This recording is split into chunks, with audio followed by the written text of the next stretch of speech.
अस्सलाम वालेकुम, मैं हूं साजिद हसन। फवाद चौधरी ने हारून रशीद साहब से गुफ्तगू की है और ये बताया है कि तहरीक अदम एतमाद किस तरह नाकाम हो सकती है कानूनी तरीके से। आर्टिकल के हवाले से उन्होंने बताया है कि आइन की रूह से ये तहरीक अदम एतमाद नाकाम हो सकती है और किस तरह नाकाम होगी और अरकान जो हुकूमत से इख्तलाफ करेंगे उनका अंजाम क्या होगा, इस बारे में खुलकर उन्होंने गुफ्तगू की है। साथ साथ वज़ीर ख़ज़ाना शौकत तरीन ने वज़ीर आज़म इमरान खान के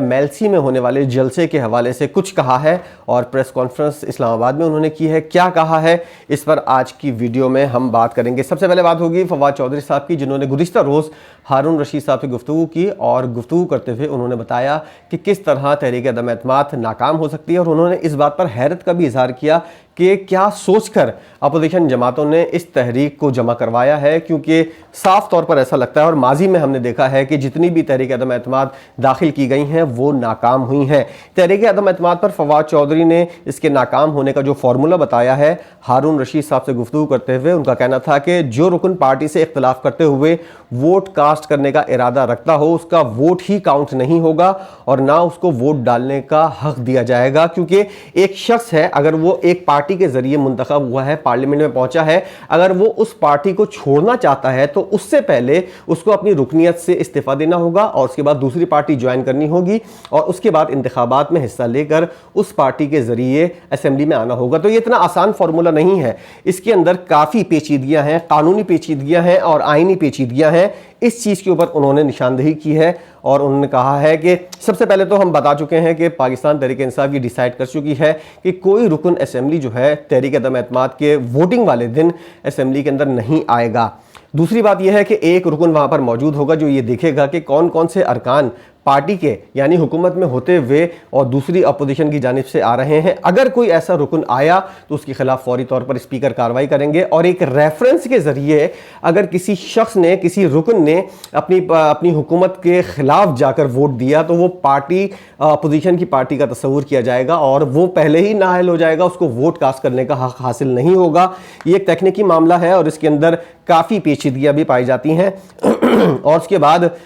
स्पीकर जो है इसका रेफरेंस जो है वो दायर करेगा और ये मामला अदालत जाएगा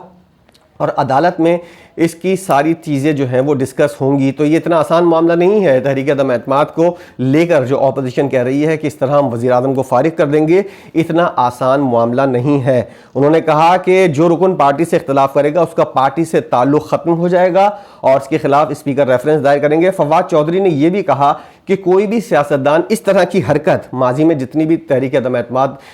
जमा हुई हैं उसके अंदर इन लोगों ने और अरकान ने क्या क्या किरदार अदा किया था, उन्होंने उसकी मिसाल दी है कि कोई भी सियासतदान माजी में भी अगर इस तरह अपनी हुकूमत के खिलाफ गया है तो उसका सियासी करियर जो है वो आने वाले दिनों में ख़त्म हो जाता है और उसको लोग याद भी नहीं करते, क्योंकि इस तरह की अगर कोई हरकत करता है या इस तरह की किसी हरकत का हिस्सा बनता है तो उसका सियासी करियर जो है वो ख़त्म हो जाता है। और फवाद चौधरी ने मजीद कहा कि उम्मीद है हमारे अरकान इस मामले पर गौर के बाद संजीदगी का मुजाहिरा करते हुए ऐसी बेवकूफ़ी नहीं करेंगे और उन्होंने मुतनब्बे भी किया है अपने अरकान को और ये बताया है कि किस तरह सियासी मामलात ऐसे होते हैं और कानूनी और आइनी मामलात हैं जिनका अंदर रहते हुए किसी भी रुकन पार्लियामेंट को आगे बढ़ना होता है। तो तहरीक अदम एतमाद की नाकामी के हवाले से जो बहुत सी बातें हो रही हैं उनके अंदर ये बात भी शामिल है और जो फार्मूला डिस्कस हो रहा है हुकूमती हलकों में कि कोई भी रुकन पेश नहीं होगा, ये एक बहुत ही अच्छा फार्मूला है और इसके ऊपर काफ़ी संजीदगी से गौर किया जा रहा है हुकूमत के हलकों में। अब बात होगी वज़ीर ख़ज़ाना शौकत तरीन ने जिस तरह वज़ीर आज़म इमरान खान के यूरोप के खिलाफ जो बयान था उसके हवाले से उन्होंने कहा है कि इस तरह आवाम में जाकर वज़ीर आज़म को इस तरह की खारजा पॉलिसी या यूरोपीय यूनियन या किसी भी मुल्क के ख़िलाफ़ इस तरह खड़े होकर बात करनी नहीं चाहिए थी और उन्होंने उनकी इस बात से इख्तलाफ लोग कर सकते हैं और इत्तेफाक भी कर सकते हैं, लेकिन ये बात जो है वो इतनी अहमियत की हामिल है कि दीगर पार्टियों के हवाले से अगर मैं बात करूँ तो क्या इतना सख्त बयान कोई और जमात में रहते हुए अपने कायद के ख़िलाफ़ दे सकता है? PTI की जमात जो है उसके अंदर वज़ीर आज़म इमरान खान इस बात की इजाज़त देते हैं कि लोग जो हैं वो इख्तलाफात कर सकते हैं। जहांगीर तरीन, शाह महमूद कुरैशी और बहुत से अरकान ऐसे हैं और इनसे ये तो बड़े अरकान हैं छोटे लेवल पर भी आकर अगर कोई रुकन जो है वज़ीर-ए-आज़म की किसी बात पर इख्तिलाफ़ करता है तो वज़ीर-ए-आज़म ने इख्तिलाफ़ राय का हक़ दिया है और बाज़ दफ़ा बारहा मुतादिद मरतबा उन्होंने इस बात का इज़हार किया है कि इख्तिलाफ़ राय पार्टी के अंदर होता है और उसको वो कबूल करते हैं और इख्तिलाफ़ दूर करने की वो कोशिश करते हैं। क्या पीपल्स पार्टी, नून लीग या JUI, MQM, काफ लीग या कोई भी सियासी जमात इस बात की इजाज़त अपने किसी रुकन को या कोई इनका कायद जो है, आप ज़रा हिस्ट्री निकाल कर देखें कि अगर एक तसव्वुर किया जाए कि आसिफ अली जरदारी या बिलावल भुट्टो जरदारी कोई बयान देते हैं और पीपल्स पार्टी का कोई रुकन अगले दिन प्रेस कॉन्फ्रेंस करने की हिम्मत कर सकता है और क्या वो ये कह सकता है कि बिलावल भुट्टो जरदारी ने जो ये बात की है उससे उसको इख्तिलाफ़ है? ऐसा हरगिज़ नहीं होगा। माजी में अगर देखें तो नवाज शरीफ साहब अगर कोई बयान देते हैं या मौलाना फजलुर रहमान कोई बयान इस तरह का देते हैं जिसकी वजह से किसी शख्स को, किसी रुकन को, किसी कारकुन को इस बात से इख्तिलाफ है, तो क्या मौलाना फजलुर रहमान जो है और नवाज शरीफ साहब जो हैं वो इस बात की इजाज़त देंगे कि उनकी राय से किसी रुकन को इख्तिलाफ हो? मैं समझता हूं कि माजी में जिस तरह की मिसालें हमने देखी हैं, किसी ने इस तरह की जुर्रत भी की है तो उसको निशान इबरत बनाया गया है, उसका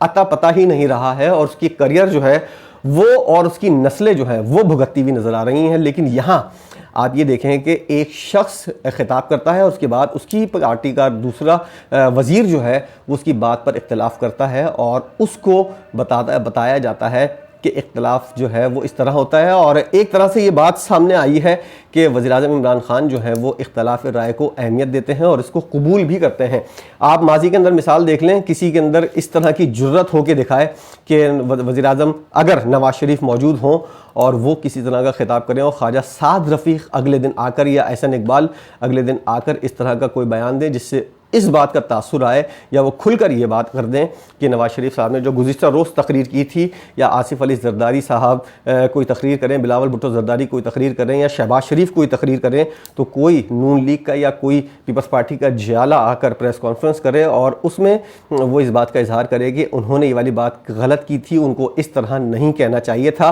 मैं देखता हूँ और आप भी देखिएगा कि किस तरह उसका सियासी करियर जो है वो ख़त्म होता है और ये सज़ा उसकी नस्लें किस तरह भुगतेंगी ये आप भी देखेंगे, हम भी देखेंगे। तो इस तरह के इख्तिलाफ़ात और इस तरह की बातें करने का जो इख्तियार है और वज़ीर-ए-आज़म से इख्तिलाफ़ करने का जो इख्तियार है वो सिर्फ PTI के अंदर मौजूद है, इसके अलावा कोई ऐसी जमात नहीं है। मैं नीचे से लेकर ऊपर तक तमाम छोटी बड़ी जमातों की बात कर रहा हूँ। इस तरह का अगर कोई भी जमात के अंदर इख्तिलाफ़ रखता है तो मेरे सामने भी लेकर आएँ और मुझे बताएं कि किस तरह, कमेंट सेक्शन के अंदर बताएं कि किस तरह किसी ने अपनी पार्टी से इख्तिलाफ़ किया और अपने पार्टी कायद की बात से इख्तिलाफ़ करते हुए इस बात को कबूल किया हो कि मैं आपकी बात से इख्तिलाफ़ करता हूं और अलल ऐलान आवाम के सामने प्रेस कॉन्फ्रेंस करते हुए मीडिया के सामने इस बात का इजहार करें कि मेरे कायद ने इस तरह की बात जो की है वो गलत की है। वीडियो आपने देखी और अगर वीडियो आपको पसंद आई हो तो इसको लाइक भी कीजिएगा। चैनल को यकीनन आपने सब्सक्राइब कर दिया होगा, नहीं किया तो दोबारा कीजिए, इससे हमारी हौसला अफजाई होगी। एक नई वीडियो के साथ दोबारा हाजिर होंगे।